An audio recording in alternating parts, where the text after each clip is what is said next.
Bem, eu quero convidar você a abrir a sua Bíblia na carta do apóstolo Paulo aos Efésios. No capítulo 2, nós vamos ler o mesmo trecho que lemos na semana passada. Hoje a gente encerra a mensagem do capítulo 2. Efésios, no capítulo 2, do versículo 19 até o versículo 22. Caso você esteja sem a sua Bíblia, aqui hoje você pode acompanhar a leitura nessas TVs aqui da frente, o texto vai ser projetado. Você também que acompanha o nosso culto e a transmissão online pode ver aí em sua tela, juntamente com o tema dessa mensagem, o texto bíblico para que você possa acompanhar a leitura juntamente comigo. Diz assim então a palavra de Deus nas palavras do apóstolo Paulo escrevendo à igreja dos Efésios, versículo 19: Portanto, vocês já não são estrangeiros nem forasteiros, mas concidadãos dos santos e membros da família de Deus, edificados sobre o fundamento dos apóstolos e dos profetas, tendo Jesus Cristo como pedra angular, no qual todo o edifício é ajustado e cresce, para tornar-se um santuário santo no Senhor. Nele vocês também estão sendo edificados juntos, para se tornarem morada de Deus por seu Espírito. Até aqui, vamos orar mais uma vez, pedindo que Deus nos conceda a graça para esse momento do sermão. Senhor, obrigado pela Tua palavra, obrigado pela Bíblia, obrigado porque a Tua palavra é inesgotável em glória, inesgotável em sabedoria, inesgotável na capacidade de abrir os nossos olhos e abrir os nossos corações para ver o Deus das nossas vidas e para discernir o propósito que o Senhor tem para cada um de nós. Senhor, então uma manhã como essa não é apenas uma simples manhã de domingo, não é apenas mais um encontro que nós participamos, mas um tempo como esse tem o poder de marcar o nosso coração, porque a Tua palavra tem o poder de gerar isso em nós. Não o que cantamos, não como nos estruturamos como igreja, não o que o pregador fala, mas a Tua palavra que transcende a todos esses esforços humanos, tem o poder de encontrar o nosso coração como ele se encontra hoje e transformá-lo, edificá-lo, colocar-nos de pé diante do Senhor e de mãos dadas contigo.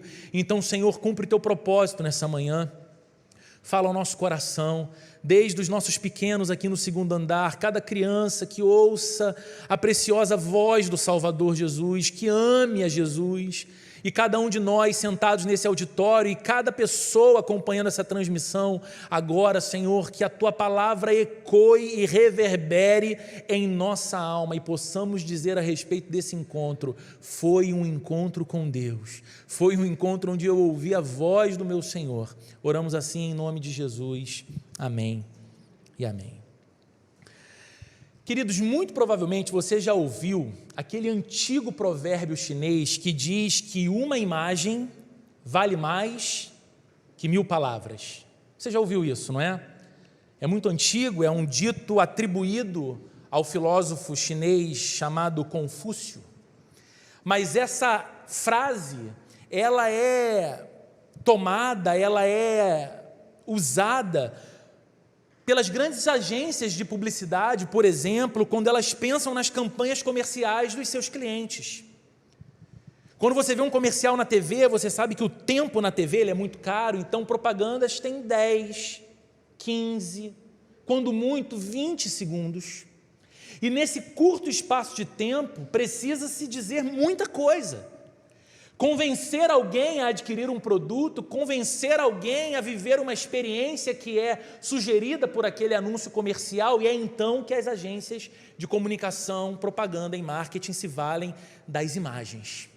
Porque as imagens têm o poder de dizer muita coisa. E às vezes uma imagem fala mais do que 1000 palavras. O jornalismo também se baseia nesse princípio. Para noticiar um fato, para informar a população, é sabido de que uma imagem tem o poder de ganhar uma moldura na nossa emoção, ficar ali, nos prender e nos fazer lembrar de algo que apenas a repetição verbal ou o uso de muitas palavras não teria o mesmo impacto.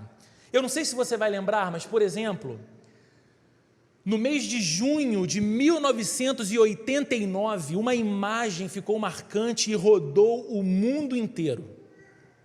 Talvez você possa se confundir, achando que essa imagem que ficou marcante em junho de 89 e rodou o mundo inteiro era a imagem de Maurício, um atacante do Botafogo, comemorando o gol que deu o título do Campeonato Carioca contra o Flamengo e colocou o fim de um jejum de 21 anos sem título do Botafogo. Essa é uma imagem marcante. Com certeza rodou o mundo, pelo menos o meu mundo particular, e roda até hoje. Eu sou capaz de reproduzir a comemoração do Maurício naquele gol, e eu estava no Maracanã, mas não é disso que eu estou dizendo. Por incrível que pareça, tem uma imagem que ficou mais marcante do que essa em junho de 1989. Você deve lembrar de um episódio muito triste que aconteceu nesse mês de junho de 89, que ficou conhecido como o Massacre da Praça da Paz Celestial, em Pequim, na China. A população foi para as ruas, estudantes, empresários, pessoas da sociedade de modo geral, protestar contra o governo. E o governo colocou o exército nas ruas e tanques militares nas ruas e centenas de pessoas foram mortas no dia 4 de junho de 1989. E no dia seguinte, os blindados do exército chinês nas ruas, em curso na direção da praça, foram parados. Foram parados por um homem, que entrou na pista e parou na frente dos tanques, impedindo que eles avançassem. Aquele homem ganhou o prêmio de uma das personalidades mais influentes do século XX, mas ninguém sabe quem ele é. Nunca o encontraram depois para que ele pudesse receber o prêmio. Ele foi premiado como o rebelde desconhecido. E essa imagem de um homem no meio de uma praça, parando tanques de guerra, contrastando a fragilidade de um ser franzino com aqueles equipamentos de combate e guerra, rodaram o mundo todo e mandavam uma notícia e um recado ao mundo todo sobre a força da paz. Quando a gente fala de 11 de setembro de 2001, com certeza o que vem em sua mente são imagens do atentado terrorista que derrubou as Torres Gêmeas em Nova York. Se você colocar no Google, não faz isso agora para você não ficar desatento no culto, mas coloca lá depois, 11 de setembro de 2001. As primeiras respostas que o Google vai te dar são imagens das torres atingidas pelas aeronaves que bateram nela. E basta olhar para aquelas imagens e nós lembramos de toda a história da caçada contra o terrorismo, da captura de Osama Bin Laden tempos depois. A gente lembra de tudo porque olhamos para uma imagem. Então, é fato que uma boa imagem pode dizer e pode descrever algumas coisas de modo melhor do que as palavras fazem. Imagens são muito importantes. E nós temos visto aqui nas últimas semanas, nesse mesmo trecho que nós lemos hoje, o apóstolo Paulo fazendo uso de algumas imagens para se referir aos cristãos e para se referir à igreja de Jesus. A gente viu aqui Paulo usando a imagem para referir-se à igreja e aos cristãos de um reino ou de uma pátria. E ele disse o seguinte: olha, antes nós éramos estrangeiros nessa pátria. Nós éramos forasteiros, era um lugar que nos era estranho, mas Jesus nos aproximou de Deus e Jesus nos inseriu no reino de Deus, de modo que agora nós temos novas certidões de nascimento, nós somos cidadãos do reino de Deus e concidadãos dos santos. Paulo fala isso no versículo 19, é uma imagem forte. Depois ele fala de uma outra imagem, mais próxima de todos nós, mais afetiva. Ele usa a imagem de uma família. Ele diz que nós nos tornamos membros da família de Deus. E que força há nessa declaração de Paulo e nessa imagem que ele apresenta, porque a gente sabe o que é uma família. E a gente é lembrado então de que aqueles que antes eram inimigos de Deus por conta de seus pecados, estranhos a tudo aquilo que é relacionado a Deus, agora por causa de Jesus foram tornados filhos de Deus. Olham para Deus não como esse poder sobrenatural que pode fazer todas as coisas, inclusive castigá-los justamente pelos seus pecados, mas agora os cristãos olham para Deus e o chamam de Pai. E os cristãos olham para os lados e não encontram apenas outros seres humanos, mas irmãos e irmãs que, assim como ele, foram inseridos na comunidade da fé, na família de Deus, a Igreja de Cristo. Depois nós vimos Paulo, e falamos isso aqui na semana passada, usando uma terceira imagem, a imagem de um prédio, a imagem de um edifício. E nós dedicamos aqui o culto da semana passada e o sermão na semana passada para ver qual é o fundamento ou qual é o alicerce desse edifício. O apóstolo Paulo diz que Deus está edificando a sua igreja e que ele edifica a sua igreja na mensagem e no ensino dos apóstolos e dos profetas, tendo em Jesus a sua pedra fundamental. Ou seja, a igreja de Deus é edificada por Deus de maneira cristocêntrica e bibliocêntrica. A igreja precisa falar de Cristo, a igreja precisa se fundamentar em Jesus, a igreja precisa ser uma agência proclamadora de Jesus, e ela faz essas coisas pregando fielmente a Bíblia e aplicando com diligência os princípios da Bíblia ao seu viver. E nós falamos aqui na semana passada que o que vale para a igreja como um todo, vale para cada cristão de modo individual. Você e eu somos chamados por Deus e somos plantados por Deus na vida cristã para que a nossa vida seja cristocêntrica. Para que nós tenhamos na Bíblia não um livro estranho, para que nós tenhamos na Bíblia não um livro místico, não uma coisa que a gente mantém algumas páginas específicas abertas dentro de casa para atrair boas energias e alguma proteção, não. Nós nos valemos da Bíblia como a bússola orientadora da nossa vida, porque é a revelação que Deus deu de si mesmo, e porque nunca é pesado demais ou repetitivo demais falar isso, porque nós vivemos hoje num tempo de cristianismo descristianizado. Um cristianismo que esvazia a singularidade de Jesus. Um cristianismo e uma vivência de fé cheia de aparatos e penduricalhos, mas sem a singeleza do Evangelho de Jesus. Um cristianismo cheio de crendices, misticismos e muita loucura, inclusive, mas sem fundamentação bíblica. Nós vivemos em dias em que, ao mesmo tempo em que as pessoas são mais informadas, estudadas, a gente vê o crescente analfabetismo bíblico, inclusive entre os crentes e dentro das igrejas. Então, é uma nota importante lembrarmos que o que Deus edifica, a igreja que Deus estabelece, ela é centrada em Jesus e centrada na palavra de Deus. Agora, nós veremos ainda através dessas imagens que valem mais que 1000 palavras, que Paulo se vale aqui, qual é o propósito desse edifício. Deus está construindo. Vimos qual é o fundamento sobre o qual ele constrói, mas qual é o alvo disso? Qual é o propósito disso? Qual é a razão de ser da igreja de Deus? E mais uma vez, isso envolve a você e a mim. Não é só sobre a igreja, não é só sobre um grupo, não é só um tempo em que vamos passar aqui juntos pensando a respeito de algo que está fora de nós mesmos, que é a igreja, mas é algo que tem a ver com você e tem a ver comigo. O texto, especialmente no verso 21, diz assim: no qual, falando de Jesus, no qual todo o edifício é ajustado e cresce para tornar-se um santuário santo no Senhor.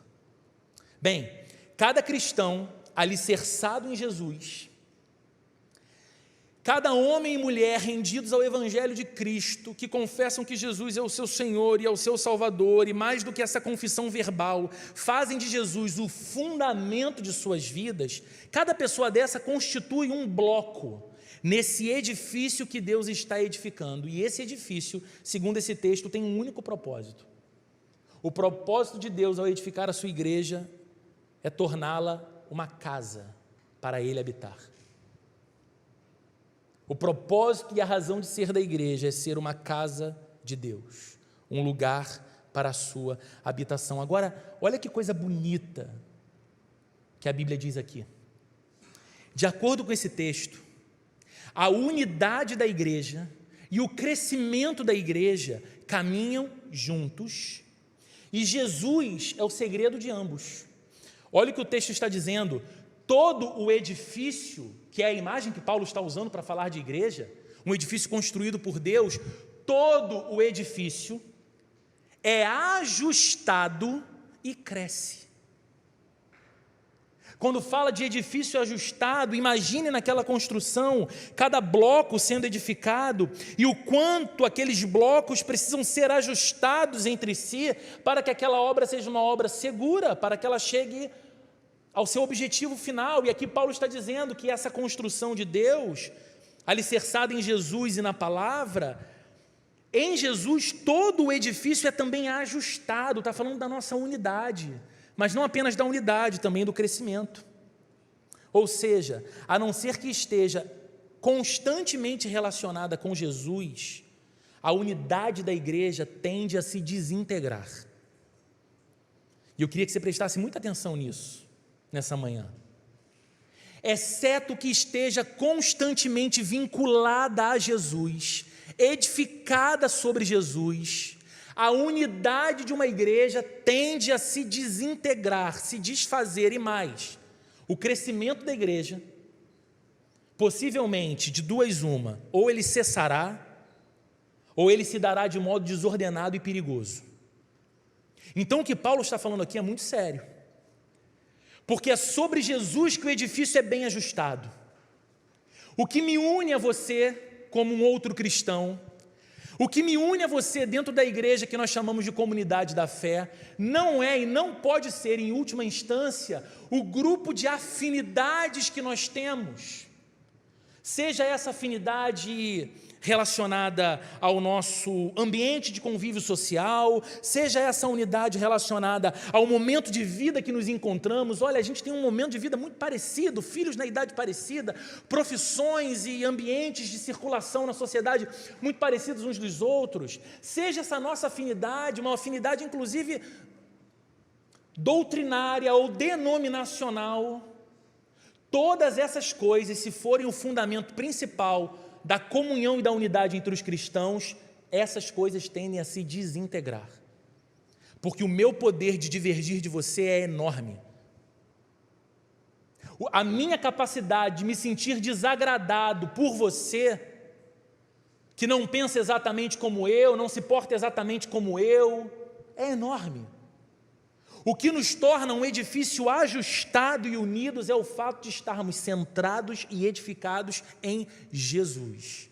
Em Jesus as nossas diferenças caem. Em Jesus aquilo que nos separa não tem mais força do que aquele que nos une. Então, isso é um alerta muito importante, porque a igreja, nenhuma igreja, deve se dar aquela visão utópica de uma humanidade, de uma unidade e de uma enorme fraternidade que tem a ver com a sorte de termos encontrado um ao outro. Não! O que nos une, apesar de muitos motivos de separação e diferença, é o Cristo que nos salvou e que é o nosso Senhor. E mais, esse mesmo Jesus é o que dá o crescimento saudável da igreja. Uma igreja vinculada a Jesus, centrada em Jesus, inevitavelmente vai experimentar um crescimento que é natural, que não é uma anomalia, que não é doentio, que não é preocupante. Quanto mais centrada em Jesus uma igreja é, mais saudável será a sua unidade. Quanto mais centrada em Jesus uma igreja é, mais abençoadora e mais impactante será a unidade das pessoas que dela fazem parte. E isso, queridos, é inevitável. Quanto mais de Jesus a gente busca, quanto mais Jesus é o fundamento dessa igreja, mais unidos em verdadeiro amor, cuidado mútuo, senso de importância uns com os outros nós seremos. Porque é assim que a igreja de Jesus cresce. Quanto mais centrada em Jesus uma igreja é, mais parecida com Jesus ela fica, e mais atraente ela se torna, e é por isso também que é inevitável que ela cresça. Lembre de Jesus. Jesus tinha a capacidade única de atrair para si os religiosos mais devotados em sua religiosidade, ora admirados com seu ensino, ora enraivecidos pelo tumulto que Jesus causava por onde passava, e ao mesmo tempo Jesus atraía para perto de si aquelas figuras e personalidades mais rechaçadas e repelidas da cultura de seus dias, porque eram considerados pecadores vis, mulheres baixas, homens inescrupulosos, e essas pessoas se aproximavam do Santo Filho de Deus e não sentiam-se repelidas por ele, embora fossem constantemente desafiadas por ele. Entendessem que caminhando com Cristo não dava para continuar no mesmo padrão de conduta e de vida.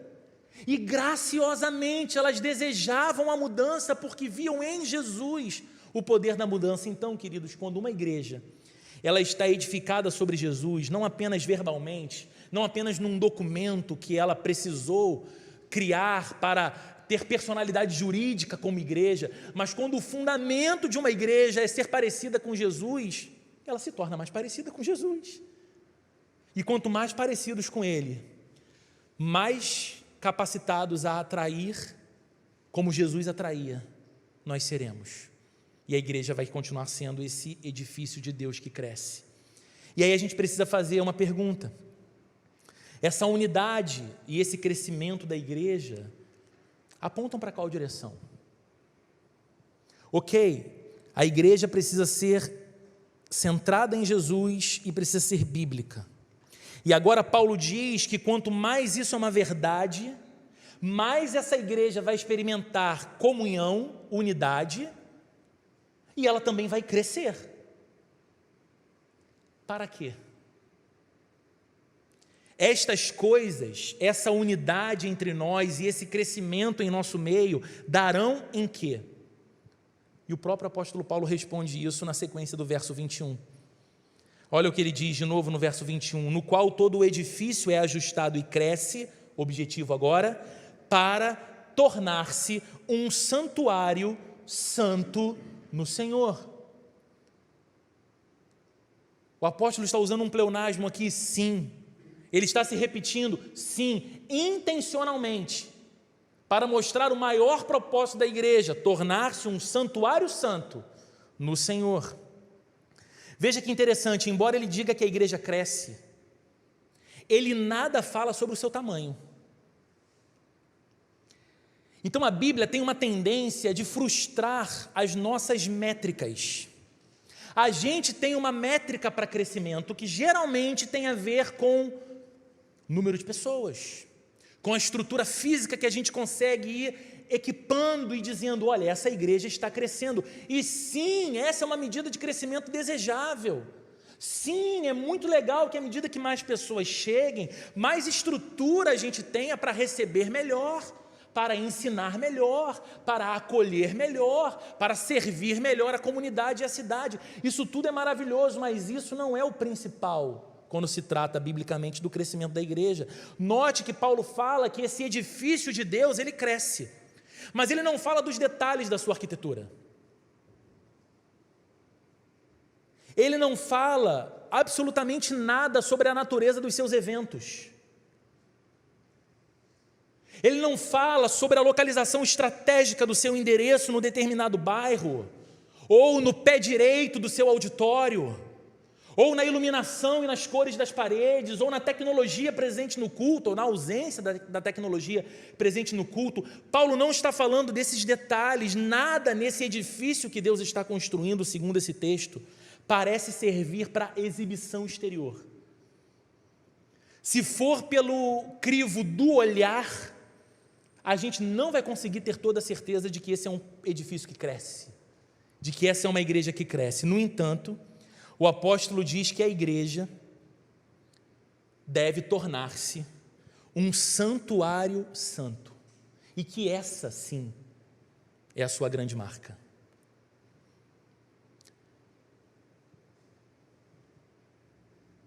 pense por um instante.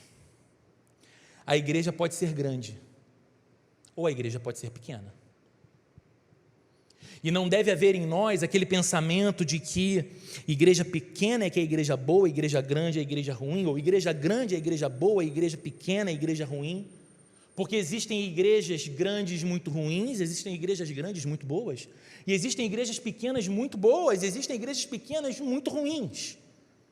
Não é o tamanho que define a qualidade da igreja, mas biblicamente, uma igreja pode ser grande, ter uma infraestrutura grande, ter um grande número de pessoas fazendo parte dela, ou ela pode ser uma igreja menor, com uma estrutura mais singela e com um grupo menor de pessoas fazendo parte dela. Uma igreja pode ser conhecida. Uma igreja que a simples menção do nome dela na cidade faz com que as pessoas saibam do que você está falando, e bom mesmo é quando isso vem associado com boa reputação. Aquela igreja, claro que nós conhecemos, essa igreja é muito importante no bairro. Claro que nossa, essa igreja, muitas pessoas maravilhosas fazem parte daquela igreja. Pessoas que fazem coisas boas na cidade, pessoas que são bons cidadãos, pessoas que são bons amigos, bons profissionais. Aquela igreja tem uma reputação maravilhosa, ela pode ser conhecida, mas uma igreja também pode ser discreta. Ela pode ser desconhecida. Quando alguém menciona o nome dela, a pessoa faz aquela cara de paisagem do tipo, nunca ouvi falar.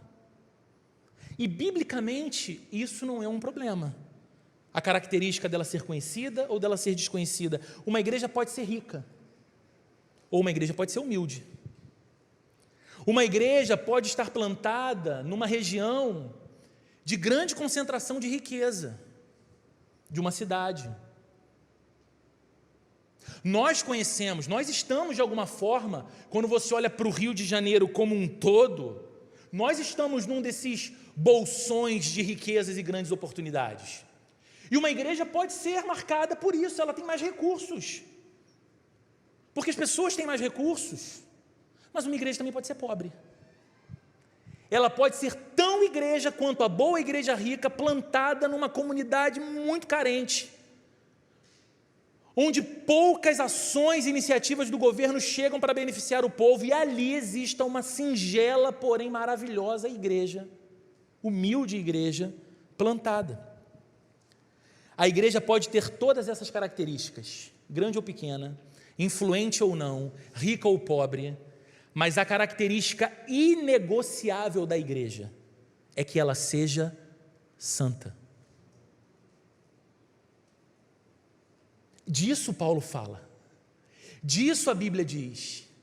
Toda igreja edificada sobre Cristo, toda igreja que honra a palavra de Deus e que é bíblica, toda a igreja que mantém-se vinculada a Jesus, ela experimenta uma verdadeira comunhão e unidade, e ela cresce com um único propósito: o seu crescimento fala da sua santidade. E essa deve ser a marca da igreja, ser uma igreja santa, um local de encontro para Deus ali habitar. Se você gosta de história, assim como eu gosto muito de história, eu te encorajo a ler um pouco sobre a história dos grandes avivamentos do passado. Você vai se deparar com algumas coisas fascinantes. Você vai notar que a semelhança entre os avivamentos que a história registra para a gente, a semelhança entre eles é que sempre havia nos cristãos uma forte consciência da santidade de Deus, e essa forte consciência da santidade de Deus os fazia buscar um viver mais santo. Eles queriam tanto uma vida simétrica com Deus, eles queriam tanto uma vida que combinasse com a vida de Deus, e eles reconheciam tanto que Deus é um Deus santíssimo, que eles buscavam a santidade de Deus, e eles buscavam a santidade em suas próprias vidas. Por exemplo, quando você estuda e lê sobre a história do avivamento que aconteceu na Inglaterra do século XVIII, muito liderado pelos irmãos Wesley, John Wesley, Charles Wesley, e também George Whitefield, um grande pregador. Quando você vai olhando os relatos da história, você diz, meu Deus, como que a Inglaterra foi posta em chamas pelo Evangelho num período daquele, com tantas conversões, com tantas igrejas sendo plantadas, com tantas mudanças visíveis na vida das pessoas, e você vai pegar o início da origem, você tinha um grupo de jovens estudantes que se reuniam regularmente para oração, encorajamento mútuo, busca da presença de Deus e instrução na palavra. Simples assim. E esse grupo passou a ser conhecido como Clube Santo. Dele faziam parte John Wesley, Charles Wesley, George Whitefield.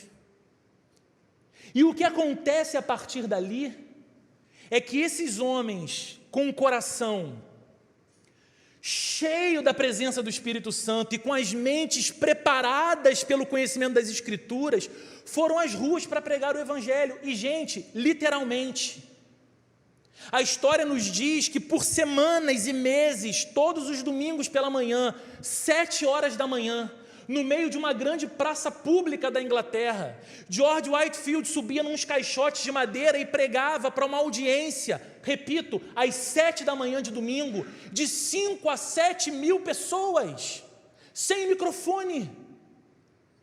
E aquelas pessoas choravam pelos seus pecados, e aquelas pessoas desejavam a Deus, e aquelas pessoas entendiam que Deus era santo. Elas não eram, e eram aproximadas de Deus pela obra do Senhor. Mas como isso começou? Como que um grande avivamento começa? Não é com barulho, não é com uma grande campanha, não é com a sua capacidade de fazer semanas de programação impressionante, que atrai muitas pessoas para ouvirem boa música, para ouvirem boas mensagens. O movimento do avivamento começa com busca por santidade. Por quê? Porque esses homens entenderam que essa é a característica essencial da igreja de Cristo. Grande ou pequena, rica ou pobre, influente ou desconhecida, ela precisa ser santa, porque é uma casa santa para Deus que o próprio Deus está edificando. A igreja busca refletir a santidade de Deus, então seu número aumenta.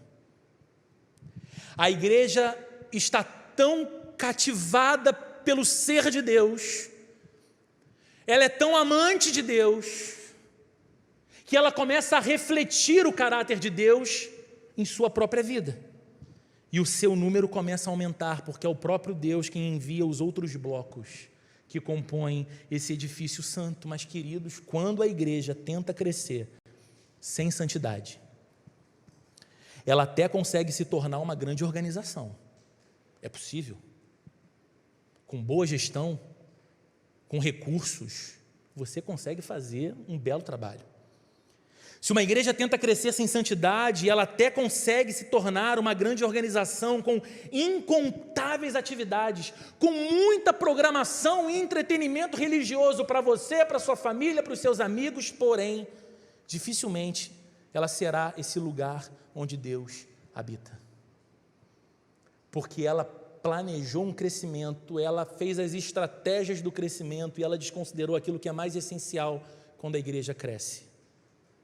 Ser santa, porque Deus é santo. Buscar refletir o caráter de Deus, e o caráter de Deus é um caráter santo. Aliás, eu espero não estar soando exagerado no que falo para você, porque eu me lembro do autor de Hebreus, no capítulo 12, verso 14. O texto não vai ser projetado, mas eu peço que você ouça com atenção. Olha o que diz o autor da carta aos Hebreus, no capítulo 12, verso 14. Esforcem-se para viver em paz com todos e para serem santos, porque sem santidade ninguém verá o Senhor. Então, se a igreja de Jesus, ou se uma igreja é plantada numa cidade ou numa região, e ela tem o objetivo de revelar Deus para as pessoas, ela tem o objetivo de mostrar Deus, seu amor, sua glória, seu chamado, para homens e mulheres que dela ainda não fazem parte, essa igreja não terá sucesso em seu objetivo se ela não for primeiro igreja santa. Se ela não buscar primeiro o que o autor de Hebreus diz aqui, esforcem-se para serem santos, porque a santidade é fator sine qua non para contemplarmos ao Deus que é santo. E, queridos, embora ele use a imagem ilustrativa de um edifício Paulo não está dizendo que Deus tem um prédio sagrado onde Ele quer habitar, ok? Não é um prédio. Não se trata de uma construção material. Não é um santuário nacional que Deus está construindo e para lá todos nós nos dirigimos para encontrarmos com Ele. Não é um local sagrado. A igreja não tem um prédio sagrado, antes a igreja é feita de vidas santas. E é no meio de vidas santas que Deus habita. E você já me ouviu falando várias vezes sobre o que é a vida do santo segundo a Bíblia. E que pouco tem a ver com essa incorrigível conduta moral, sempre elogiável conduta moral, impecável conduta de um cristão. Primeiramente tem a ver com o fato de que fomos tomados pela consciência de que Cristo nos santificou para Deus. Cristo nos separou de uma vida em que Deus não importava e nos trouxe para a presença do Pai, a quem agora queremos amar e agradar. E o nosso coração não consegue mais passar despercebido pela experiência com o pecado, sem antes lamentar, chorar, se entristecer e clamar: Deus, muda a mim, porque eu quero continuar vendo o Senhor, porque eu quero ter comunhão com o Senhor, e a sua palavra diz que sem essa santificação, essa experiência será impossível. Então muda a mim. Deus habita numa comunidade de homens e mulheres tão imperfeitos como um pecador e pecadores podem ser, mas ao mesmo tempo tão santos como só a obra de Jesus foi capaz de fazer. Deus não está querendo habitar no meio de pessoas perfeitas e impecáveis, mas Ele quer habitar no meio de pessoas tão conscientes de sua glória e de sua santidade, que se esforçam sinceramente, ainda que falhando, para viverem uma vida simétrica com a vida de Deus, uma vida que combina com a vida de Deus. É aí que Deus habita. Por isso Paulo diz no verso 22, nele vocês também estão sendo edificados juntos, para se tornarem morada de Deus por seu Espírito. Que expressão linda que Paulo usa, gente. Que maneira de encerrar o capítulo 2. Nele, em Jesus, vocês estão sendo edificados juntos. Mais uma vez ele fala da unidade. E que esse crescimento em santidade e esse crescimento que me faz tornar-me mais parecido com Jesus à medida que o tempo passa, ele se dá na interação com os meus irmãos e irmãs também. Não é um voo solitário, não é uma busca individual, mas é comunhão. E ele diz, nele vocês estão sendo edificados juntos para se tornarem a morada de Deus. Queridos, quando Paulo escrevia essa carta, que a gente está aqui lendo, existia em Éfeso, na cidade onde estavam esses cristãos que recebem a carta, um templo magnífico feito de mármore, que era considerado uma das 7 maravilhas do mundo antigo. Esse templo era destinado ao culto pagão a uma deusa chamada Diana, que era cultuada como a grande Diana dos Efésios, a grande Diana de Éfeso, ou a grande Diana dos Efésios. Ao mesmo tempo, não em Éfeso, mas lá em Jerusalém, havia o templo dos judeus. Aquele templo tinha uma barreira muito clara contra os gentios. Era apenas o templo santo, eles acreditavam, do povo santo, dos quais os gentios não faziam parte.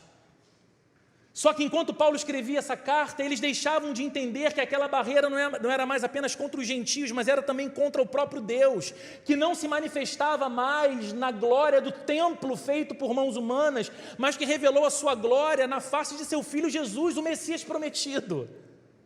Então pare para pensar, 2 templos enquanto Paulo escrevia essa carta, um pagão, o outro gentio, os 2 projetados pelos seus devotos como uma residência divina, e os 2 estavam vazios do Deus vivo. Por quê? Porque agora, em Jesus, existe um novo templo. Agora em Jesus existe uma outra habitação para Deus, e ela não é feita de pedras, mas ela é feita de um povo redimido e santificado por Deus. E nesse povo tem o judeu arrependido e convertido a Cristo, e nesse povo tem o gentio que antes era um pagão, arrependido e convertido a Cristo, e esse povo, como descreve João na visão do Apocalipse, é constituído por uma multidão incontável, oriunda de todos os povos, tribos, raças, língua e nação, diante do Senhor, o seu Salvador, e dizendo: digno és, Senhor, pois foste morto, e com teu sangue compraste para Deus homens e mulheres que te servem, que te amam, que te adoram. Esse é o templo de Deus. Por seu Espírito Santo, Deus decidiu fazer morada em nós. Eu não sei se você, escutando isso, consegue perceber quão sagrada é a sua vida.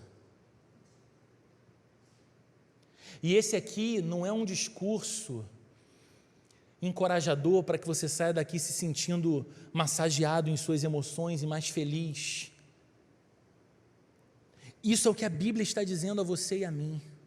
Se Deus decidiu não habitar em suntuosas construções que a mente humana e o braço humano é capaz de erguer, mas se Ele decidiu habitar pelo seu Espírito em corações que se quebram diante de sua glória, em corações que foram transformados pelo poder do seu amor, você precisa olhar para a sua vida, e eu preciso olhar para a minha, com a sacralidade com a qual Deus olha para a gente, como casa dEle, como habitação dEle, como a morada do Eterno. Ele não está mais longe, Ele não espera que a gente vá quilômetros de distância para um lugar sagrado, onde existe uma mística em que Deus se encontra com pessoas e grandes coisas acontecem. Não, Ele agora está à distância, de joelhos que se dobram no chão e clamam: Abba, Pai. E Ele nos acolhe, e Ele tem comunhão conosco, porque Ele veio habitar em nós pelo seu Espírito. Eu preciso concluir, queridos, e como eu disse no começo, tudo isso nos envolve muito mais do que nós somos capazes de imaginar. E para que isso seja uma verdade, nós devemos nos perguntar quais são as aplicações práticas que nós podemos extrair para as nossas vidas então hoje. Para não pensarmos apenas na igreja como um movimento ideal, como uma casa que a gente participa, como algo que nós fazemos parte e constituímos então a igreja, mas pensando nessa mensagem, naquilo que ela se aplica também em nossa individualidade. Quais são as aplicações práticas? Primeiro, assim como Deus está edificando a sua igreja, porque a Bíblia está dizendo que Ele ainda está fazendo, a igreja não está completa. Deus continua salvando homens e mulheres. Deus continua usando a você e a mim, que somos blocos estabelecidos nesse edifício, para proclamarmos o seu amor e o seu evangelho, de modo que outros homens e mulheres sejam incluídos nessa mesma família, inseridos nesse reino de Deus e componham essa construção. Ou seja, Deus ainda está construindo, assim como Ele está edificando a sua igreja. Acredite, Ele também está edificando a sua vida, porque você é parte da igreja de Jesus. Se você está em Cristo, Deus está realizando algo em você.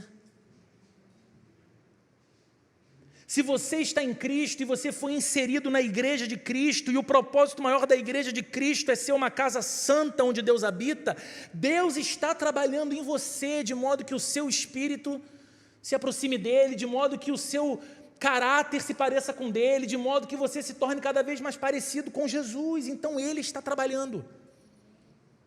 E por que é importante falarmos sobre isso? Porque às vezes no nosso cotidiano a gente tem a estúpida compreensão de que o que Deus fará, se é que vai fazer, Ele vai fazer no domingo, se eu conseguir chegar na igreja, porque até domingo chegar é selva, é luta, é uma busca desenfreada pelo meu lugar, pela minha posição. E a gente esquece que Deus está com as suas mãos sobre nós, trabalhando em nós, trabalhando por nós e trabalhando através de nós. Segundo, se você faz parte da igreja de Jesus, coopere, e coopere intencionalmente, meu querido irmão, minha querida irmã, para que a sua comunidade local seja unida e cresça em santidade, em semelhança a Jesus.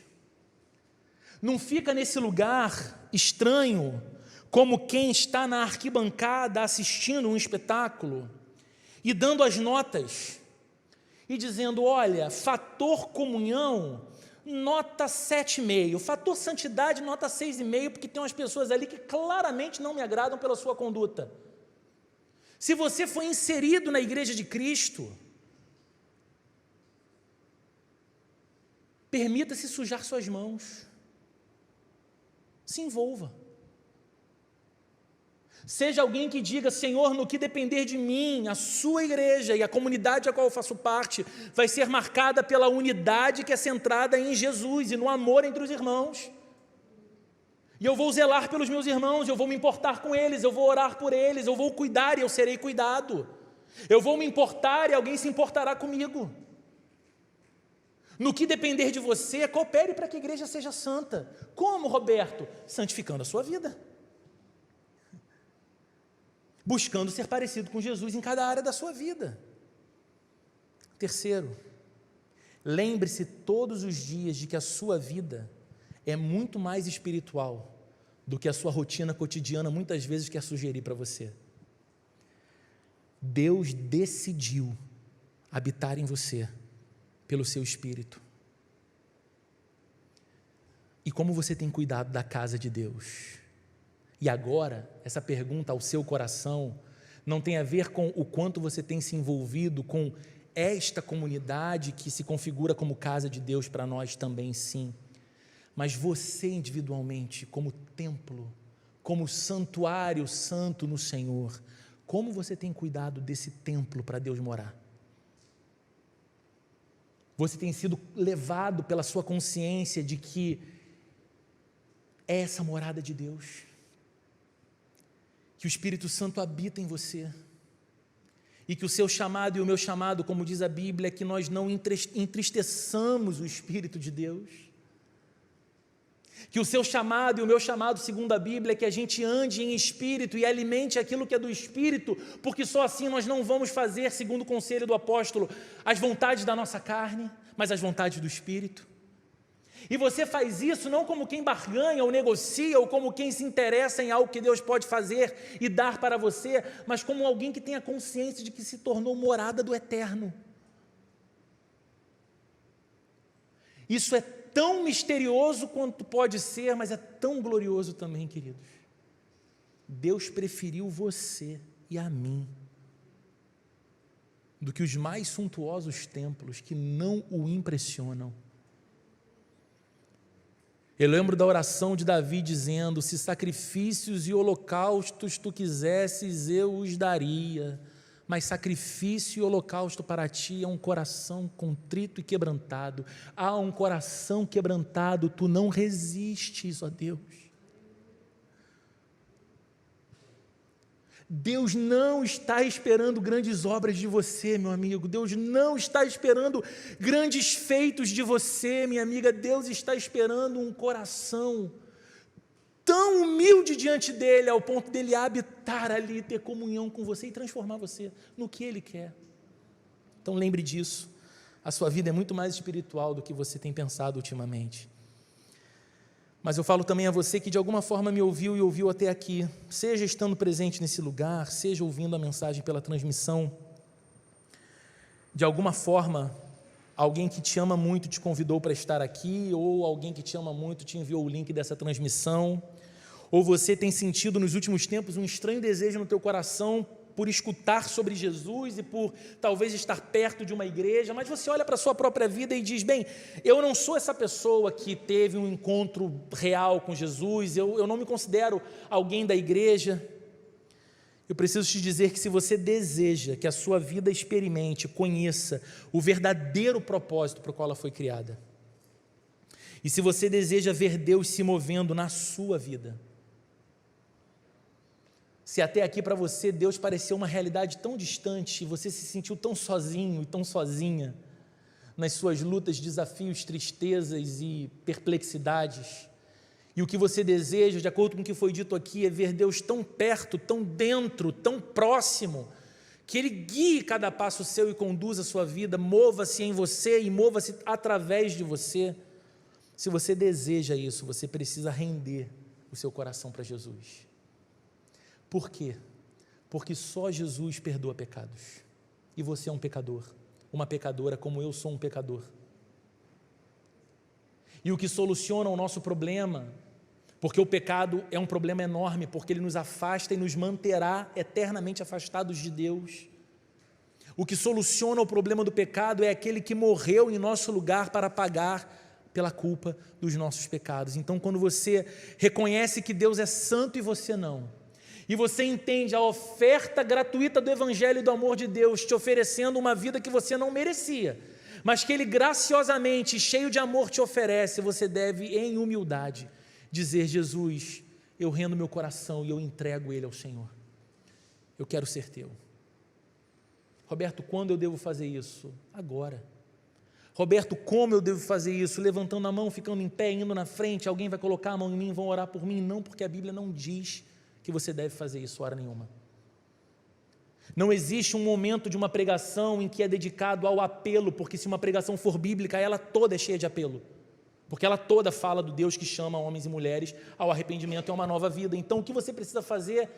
Todos nós vamos orar. Você ore também e diga: Senhor, esse é o dia do meu encontro contigo. Esse é o dia em que eu rendo meu coração. Eu desisto de mim mesmo para confiar em Ti como meu Senhor, como meu guia, como meu Salvador. Fazendo isso, batize-se. Torne-se membro da igreja e caminhe para crescer na fé e no conhecimento do Senhor, e você vai encontrar o propósito para o qual você foi criado, e você vai ver essa mão de Deus guiando você todos os dias. Vamos orar, queridos, juntos nessa manhã. Senhor, obrigado pela Tua palavra mais uma vez, obrigado pela realidade bendita da igreja do Senhor, e obrigado porque gente imperfeita como eu, pessoas inconstantes e falhas como nós, somos ajustados pelo Senhor nesse grande edifício que é a Tua igreja. E como disse Teu apóstolo Pedro, esse edifício é hoje constituído de pedras vivas. Somos nós, Senhor, homens e mulheres que foram vivificados pelo Senhor e pelo Teu Espírito. Deus amado, ajuda a gente a sermos tão edificados em Jesus e tão edificados na Tua palavra, que possamos experimentar cada vez mais comunhão entre nós, comunhão que supera as nossas diferenças. Livra, Senhor, essa igreja local, Senhor, de todo laço satânico que nos faz divergir, que tem o poder de nos separar por coisas tão banais e vis desse mundo.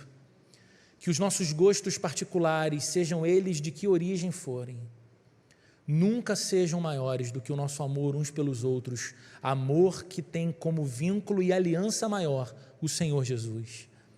E concede crescimento a essa igreja, Senhor, mas eu te peço, não deixa a gente inchar, Senhor, faz a gente crescer no Teu ritmo, do Teu jeito. Faz a gente celebrar a chegada de cada vida, Senhor, cada criança, cada adolescente, cada homem, mulher, adulto ou idoso que participe dessa igreja como alguém trazido por Ti para ser amado e para amar, para ser consolado e para consolar, para ser unido nesses laços de amor e de santidade, e que, Senhor, a nossa igreja se pareça cada vez mais contigo, e que nós individualmente nos pareçamos cada vez mais contigo, e vivamos movidos por esse senso de glória, de que, sendo quem somos, o Senhor decidiu habitar em nós, pelo Teu Espírito. Obrigado por isso, Senhor, que o amor de Deus, A graça de nosso Senhor e Salvador Jesus Cristo e a comunhão e a consolação do Espírito Santo esteja presente com cada um de nós, hoje e para todo sempre, Senhor. Amém e amém.